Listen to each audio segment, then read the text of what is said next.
अंदर इन्वेस्टमेंट और प्रॉपर्टी के वर्ड्स को समझने की कोशिश की। यहां पर भी हमारे पास एक टर्म आ रही है, that is impairment of asset.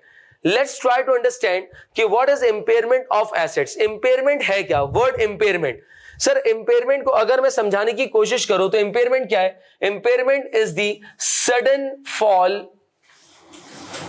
In the value of asset.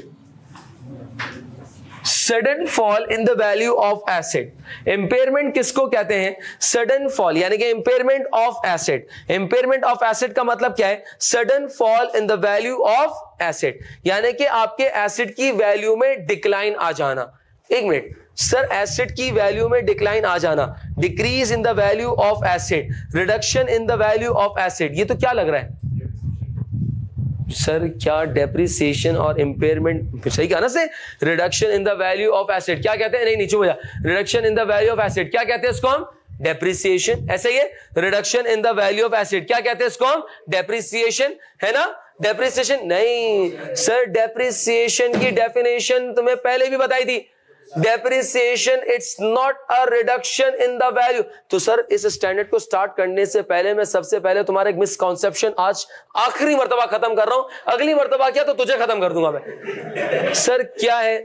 Sir क्या है वो मिसकॉन्सेप्शन? गौर से सुनिएगा। डेप्रिसिएशन सर, क्योंकि हमें तो ऐसा लग रहा है कि डेप्रिसिएशन और इंपेयरमेंट सेम हो गया, क्योंकि depreciation is a reduction in the value of asset, impairment is a reduction in the value of asset. तो पहली बात तो सुनो, देखो डेप्रिसिएशन की डेफिनेशन ये नहीं है। डेप्रिसिएशन क्या था? Depreciation is the allocation of cost over it's useful. Depreciation it's not a reduction. आईए 16 में पूरा हमने देखा था कि डेप्रिसिएशन क्या है कि तुमने एक एसेट खरीदा है, उसकी कॉस्ट को तुम एलोकेट कर दो उसकी यूजफुल लाइफ पे, ये डेप्रिसिएशन है।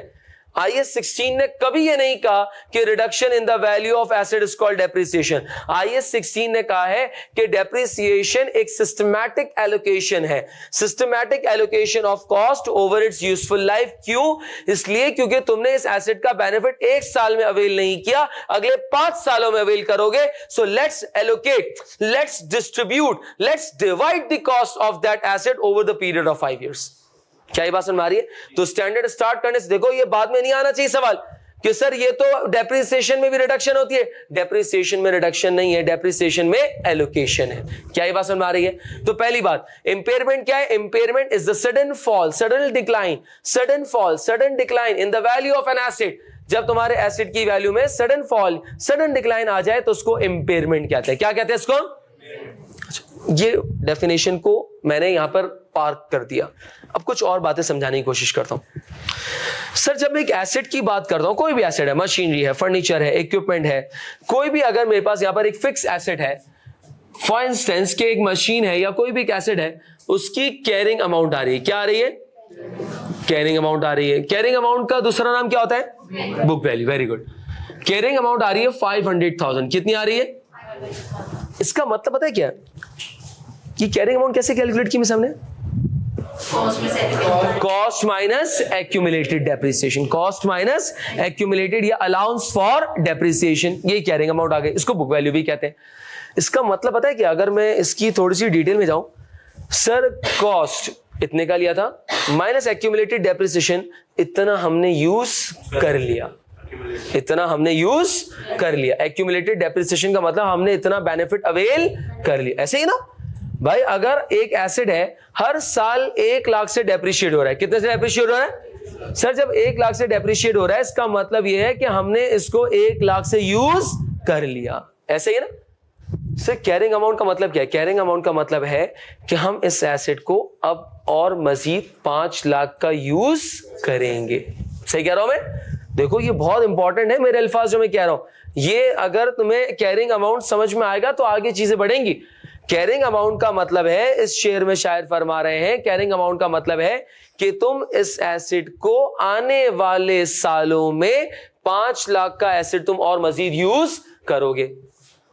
सर 1 लाख का और डेप्रिशिएट हो गया, ओहो, अब कैरिंग अमाउंट कितनी रह गई? अब तुम मजीद कितना यूज करोगे? 4 लाख। तो कैरिंग अमाउंट का मतलब यह है कि तुम इस एसेट को अभी 5 लाख का और यूज करोगे।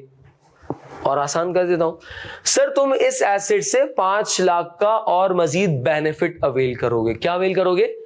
मैं फिर रिपीट कर रहा हूं, क्या कहा मैंने? सर ये 5 लाख की कैरिंग अमाउंट क्या बता रही है कि सर मेरे पास एक एसेट है, उसकी बुक वैल्यू है 5 लाख। इसका मतलब क्या है सर? इसका मतलब ये है कि मैं इस एसेट से 5 लाख का बेनिफिट अभी और मजीद अवेल करूंगा। सही कह रहा हूं मैं? अच्छा सर, जब मैं इस एसेट से 5 लाख का बेनिफिट अवेल करूंगा, तो आओ जरा ये देखें कि बेनिफिट अवेल करने के कितने तरीके हैं। भाई अगर आप इस नॉन करंट एसेट से बेनिफिट अवेल करना चाहते हैं तो बेनिफिट अवेल करने के कितने तरीके हैं? जब हमने पूरा सर्वे किया तो पता चला बेनिफिट अवेल करने के मैक्सिमम 2 तरीके हैं। कितने तरीके हैं? तीसरा कोई भी नहीं है। सर बेनिफिट अवेल करने के 2 ही तरीके हैं। 2 ही तरीके हैं। क्या है 2 ही तरीके? पहला तरीका यूज करके, पहला तरीका आप उसको यूज करें, प्रोडक्शन करें, प्रोडक्शन करके आप रेवेन्यू जनरेट करेंगे, बेनिफिट अवेल कर रहे हैं। क्या अवेल कर रहे हैं? दूसरा तरीका क्या है? दूसरा तरीका क्या है? दैट इज सेल कर दो। क्या कर दो? बेच दो। ऐसा ही है ना? तीसरा कोई तरीका ही नहीं। सर मेरे पास 2 ही तरीके हैं एसेट से बेनिफिट अवेल करने के। पहला तरीका इसको यूज करूं, यूज करने का मतलब प्रोडक्शन, एक्सचेंज ऑफ गुड्स और सर्विसेज, रेंटल टू अदर्स। याद आ रहा है सर? सर ये सारी यूज करने की, यानी कि इसको यूज करूं, यूज करूंगा तो डेफिनेटली मुझे रेवेन्यू जनरेट होगा, प्रोडक्शन करूंगा, रेवेन्यू जनरेट होगा, बेनिफिट अवेल कर रहा हूं। तो बेनिफिट अवेल करने का पहला तरीका क्या है? यूज करके। दूसरा तरीका क्या है? जब तुम्हें लगे कि ये नाकारा हो चुका है तो उसको क्या कर दो? बेच दो, बेनिफिट अवेल हो जाएगा। ऐसे ही तो पता चला बेनिफिट एसेट से बेनिफिट अवेल करने के 2 ही तरीके हैं, बाय यूजिंग दैट एसेट या फिर बाय सेलिंग दैट एसेट। या तो तुम उसको यूज कर लो, नहीं तो उसको बेच दो। दोनों तरीके से तुम्हें यहां पर बेनिफिट अवेल हो सकता है। सर मैं कह रहा हूं कि मेरे पास एक एसेट, उसकी कैरिंग अमाउंट कितनी है? 5 लाख। क्या मतलब कि सर मैं इससे 5 लाख का बेनिफिट अवेल करूंगा। और बेनिफिट अवेल करने के कितने तरीके? 2 तरीके। पहला तरीका यूज करके, दूसरा तरीका। अब आईएएस ये कहता है कि यार ये बताओ कि अगर तुम इस एसेट को यूज करते हो, क्या करते हो?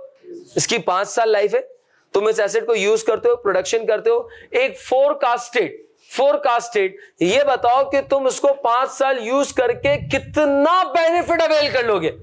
पूरी प्रोडक्शन एनालिसिस की, सब कुछ किया, तो हमने देखा कि सर हम यहां पर अगर 5 साल इस एसेट को यूज करते हैं, इससे हम प्रोडक्शन करेंगे, इतना रेवेन्यू जनरेट होगा, तो मुझे यूं समझ ले कि तकरीबन 3 लाख का बेनिफिट अवेल होगा। कितना बेनिफिट अवेल होगा? आई रिपीट माई वर्ड्स, गौर से सुनिएगा। एसेट है, उसकी बुक वैल्यू कितनी है? 5 लाख। ये 5 लाख की बुक वैल्यू क्या बता रही है? कंपनी ये कह रही है कि हम इस एसेट से 5 लाख का मजीद बेनिफिट अवेल कर सकते हैं। आई स्टैटिस्टिक्स सिंपल सी एक बात कहता है, ए कंपनी तू ये बता बेनिफिट अवेल करने के कितने तरीके हैं? 2 तरीके। पहला तरीका यूज करेगा, प्रोडक्शन करेगा। दूसरा तरीका, तीसरा कोई तरीका नहीं है। तो ये बता यूज करके तू क्या उखाड़ लेगा? कंपनी कह रही है कि हम यूज करेंगे, प्रोडक्शन करेंगे, तो प्रोडक्शन करके रेवेन्यू जनरेट करेंगे, तो कितनी रेवेन्यू जनरेट कर लेगा? तो पता चला कि 3 लाख की पूरी एनालिसिस की। सर ये कैसे मालूम? बेटा आप मैनेजमेंट अकाउंटिंग के स्टूडेंट्स हैं, आपके लिए ये प्रोजेक्शंस, ये बजट ना, क्या निकला मेरे मुंह से? हाँ, ये बजट का वर्ड आपके लिए नया नहीं है, ये मुश्किल थोड़ी है आपके लिए। याद आ रहा मास्टर बजट? हाँ सर ये सब आप कर सकते हैं, ये अकाउंटेंट कर सकता है। अकाउंटेंट ने क्या किया? अकाउंटेंट ने यहां पर एस्टिमेट किया और देखा कि जब मैं 5 साल इस एसेट को यूज करूंगा तो उससे मुझे एक मैक्सिमम कितना बेनिफिट मिलेगा? 3 लाख का। कितना बेनिफिट मिलेगा?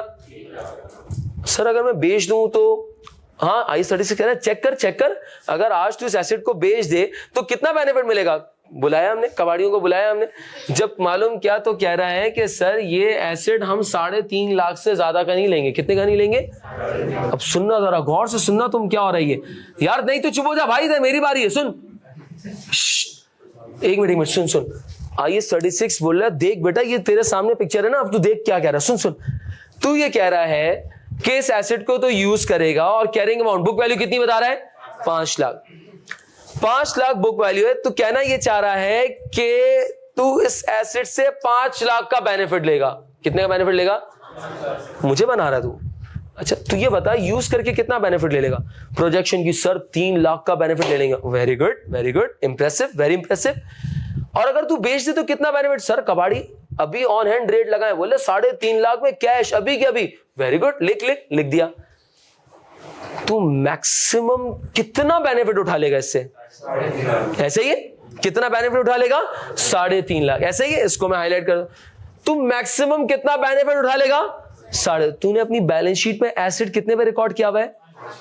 तू मोहल्ले में क्या बोलता फिर रहा है कि मैं इस एसेट से कितना बेनिफिट लूंगा? कितना बेनिफिट लूंगा? मोहल्ले में, पूरे मोहल्ले में तूने यहाँ पे ढिंडोरा पीटा हुआ है कि मैं 5 लाख का, जबकि हकीकत में जब हमने एनालिसिस किया तो पता चला कि मैक्सिमम कितना बेनिफिट उठा लेगा तू? 3.5 लाख। कितने का बेनिफिट उठा लेगा? सर तुम इस एसेट से मैक्सिमम कितना बेनिफिट रिकवर करोगे? क्या वर्ड निकला मेरे मुंह से? कितना बेनिफिट रिकवर कर सकते हो? सर बहुत एड़ी चोटी का जोर लगा लूं, मैं इसको प्रोडक्शन ना करूं और अगर आज इसको बेच भी दूं तो इसका मतलब मैक्सिमम 3.5 लाख का बेनिफिट निकलेगा। कितने का बेनिफिट निकलेगा? 3.5 लाख। इसका मतलब मैंने अपने अकाउंट्स में एसेट को सही रिकॉर्ड किया हुआ है? नहीं उस्ताद, IAS 36 कह रहा है गड़बड़ है दादा, तेरे अकाउंट्स में गड़बड़ है। तू कहता है एसेट की कैरिंग अमाउंट 5 लाख है, जिसका मतलब यह है कि इस एसेट से 5 लाख का बेनिफिट अवेल किया जाएगा, जबकि हकीकत में अगर देखा जाए तो बेनिफिट लेने के सिर्फ 2 ही तरीके, तीसरा कोई तरीका ही नहीं है।